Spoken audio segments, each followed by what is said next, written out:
Stacey, what is going back to you, to your reaction to all that? Johnny Depp's statement, very long, my very reaction well thought. to you, my reaction to you is Amber Heard's statement, which we just have in to us right now. Let me read that.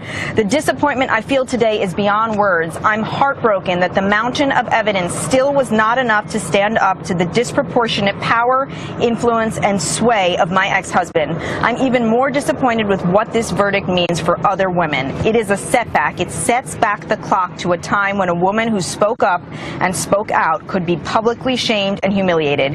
It sets back the idea that violence against women is to be taken seriously. She goes on to say, I believe Johnny's attorney succeeded in getting the jury to overlook the key issue of freedom of speech and ignore evidence that was so conclusive that he won in the UK. I'm sad I lost this case, but I am sadder still that I seem to have lost a right that I thought I had as an American to speak freely and openly.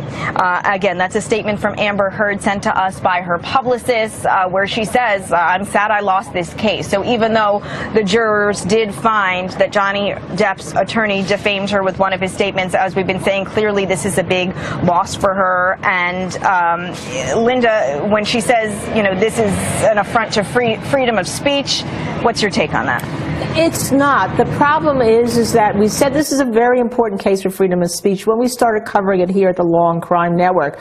But it's also important that those don't abuse it. People do not abuse the freedom of speech. They don't defame others, especially calling someone who may have been the victim, or now the jury says is the victim, the abuser, and changing his life and the life of his family and children forever. So you have freedom of speech, yes, but you can't lie about people, and you can't lie about the people in the public. And I think the jury felt that, as we talked many times on this network, that Amber Heard was manipulative, and they did not want to be manipulated by her lies to them. And therefore, they came out with this very convincing verdict. And it is a total win, as Dan Abrams said, for Johnny Depp. Because on the other side of the token, what you have is a lawyer who's going to be paying a malpractice policy if it doesn't get overturned on appeal.